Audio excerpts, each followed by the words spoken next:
Hello and welcome. Today I'm going to be sharing with you my experience with PRF, platelet-rich fibrin, for improving under-eye hollows and dark circles.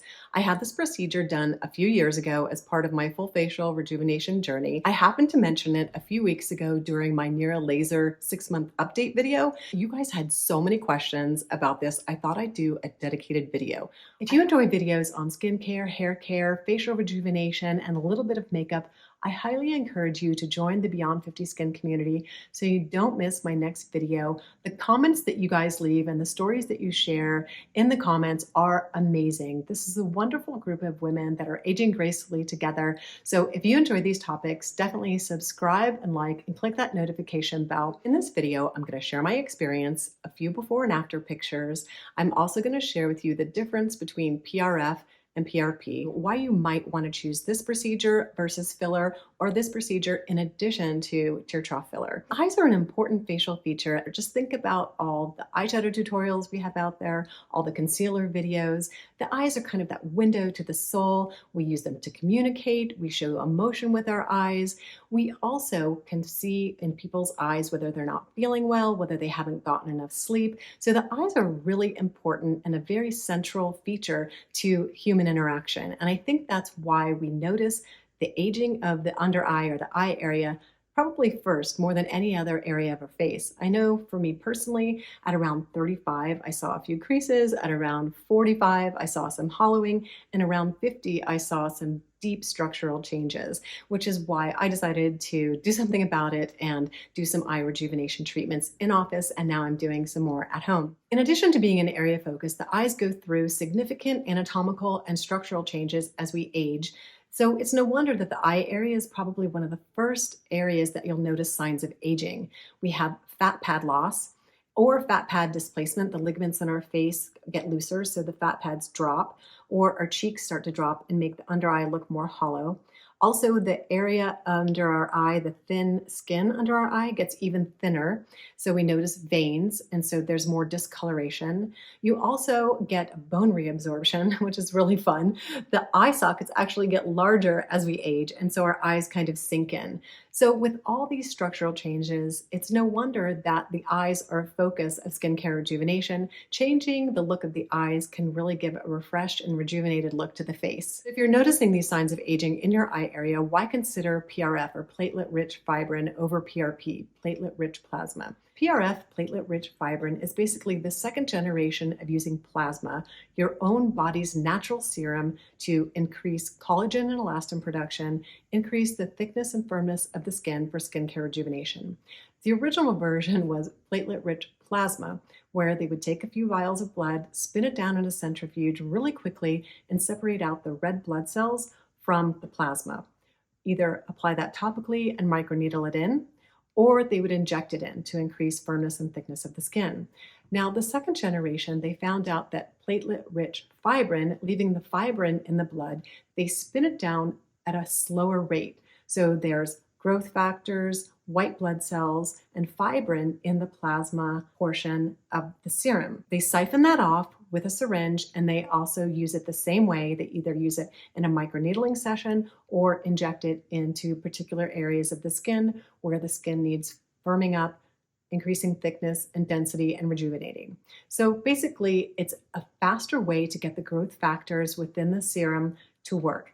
The platelet-rich plasma really dissipate, the growth factors in the plasma dissipate more quickly, whereas the growth factors in the platelet-rich fibrin last a lot longer. So they've found that the platelet-rich fibrin is producing better results for facial rejuvenation. So how does it actually work? When your provider reintroduces PRF back into the skin, your own natural serum of platelets, fibrin, and white blood cells, whether they microneedle it in or whether they inject it, it starts the wound healing cascade response. So the platelets bind to fibrin and release growth factors, and the growth factors stimulate cell production, blood vessel production. It helps firm the skin, produce collagen and elastin, and start that whole repair process, which starts firming and thickening the skin. Can you imagine how much better the growth factors are going to work when they're injected into the skin and into the dermis versus all this buzz about topical growth factors? So it's a really exciting procedure, and not everyone is a candidate. So let's talk about whether you would be a candidate for PRF or you might be a better candidate for filler. This is ultimately going to be up to your provider. It depends on the structural anatomy of your eye area. PRF requires multiple treatments, and it also is a natural substance. So if you're concerned about injecting something foreign into your body, you might consider multiple treatments of PRF or PRP, preferably PRF. I think most cosmetic dermatologists have switched over to PRF because the release of growth factors is faster and is also longer. So PRF seems to be having better results than PRP. But the results are very natural, they're very subtle, and they happen over time.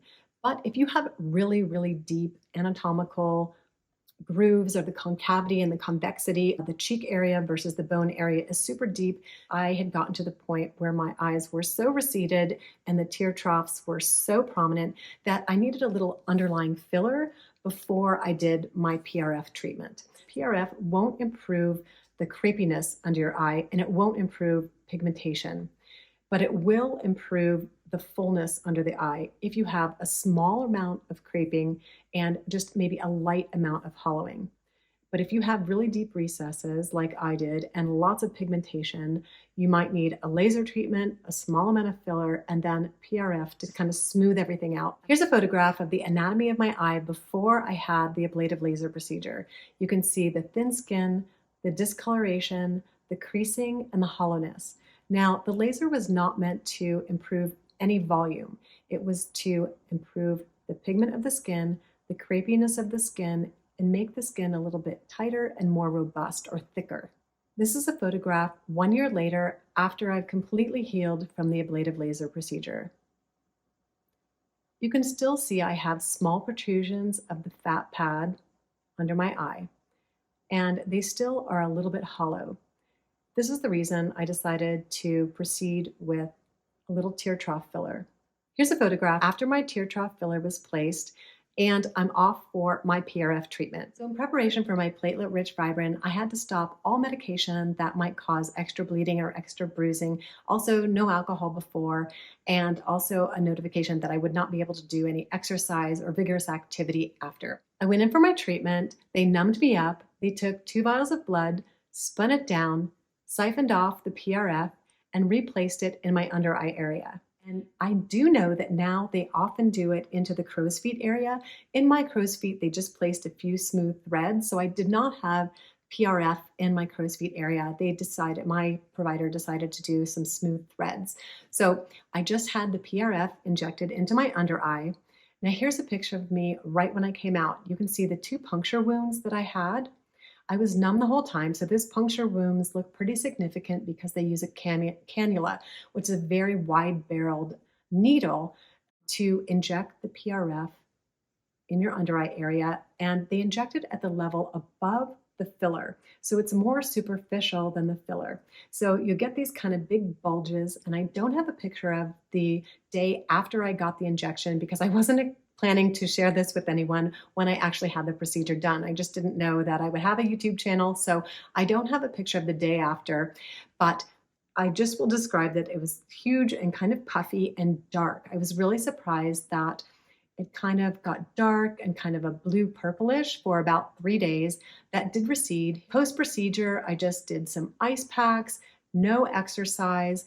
I kind of avoided makeup for a couple days, but you are allowed to put on makeup about 24 hours after. I just didn't bother. It is pretty easy to camouflage, so it's not something that you have to have serious downtime with. It's something that can be maybe a day of downtime where it's really swollen. And then in about a week, it just looked beautiful. Here's a picture, an after picture. The under eye area is smooth, it's calmed down, it just has a really refreshed look. Now, the traditional PRF treatment series is about a series of 3 treatments, 6 to 8 weeks apart, and then you get a top-up about every 8 to 12 months. I have not had a top off in 2 years, and I don't feel that I even need one now. I'm using the Nair laser for this whole year to see if I can kind of keep up the collagen and elastin and keep my crow's feet from getting too crinkly. But I don't really feel that I'm even ready for a PRF treatment. But when I am, I'm going to go back for a PRF treatment as opposed to a top up on filler. But I'll be honest with you, my combination of a laser treatment, the under eye tear trough filler, and then the final single treatment of PRF, I have not had to do anything to my under eye for about 2 years before I even noticed a slight return of the hollowing. And it's very subtle. I probably would not go back for filler given all the new MRI studies. I will link a few articles down below and videos down below if you're interested in sort of the concerns that providers are having with tear trough filler. If you have a reputable provider, I wouldn't be all that concerned, but I know there is concern given that's new evidence of the migration of filler. So I completely understand if you want to avoid filler altogether. Is PRF the right solution for your under eye concerns? If you're looking for a natural way to rejuvenate the under eye, you might consider PRF. If you're not interested in doing filler because of the recent controversies of the filler lasting longer, of shifting back under the orbital area, and you have some concerns about filler, you might strongly consider PRF treatments. Now, will it solve deep hollowing? My understanding is no. Every eye anatomy is different, so I can't tell you if PRF is going to be the ultimate solution for you, but if you're not interested in filler, it might be a great alternative, and it also might be a nice way to finish off a full under eye rejuvenation like I did. People will have different success rates with this because obviously you'll have different anatomy of your facial features in the under eye area. If you have severe hollowing, this just might not be enough to give you the type of result that you're looking for. But like I said, I can't be more pleased with my results. The PRF was just the icing on the cake for my under eye rejuvenation. It didn't really take that long for me to notice a significant smoothing effect. But if you're just doing the PRF treatments in isolation, I would give it several months and know that you'll probably have to have top-up procedures every 8 months to 12 months. That's what's generally recommended. That's my experience with PRF. I hope I've answered your questions. If you have any more questions or if you have experience getting PRF or tear trough filler or any under eye rejuvenation treatment, I'd love to hear your experience, and I know that others would love to share and learn about your experiences, so definitely leave comments down below. Thanks very much for joining me today and wishing you a skintastic day. Oh, why did I get an itchy nose?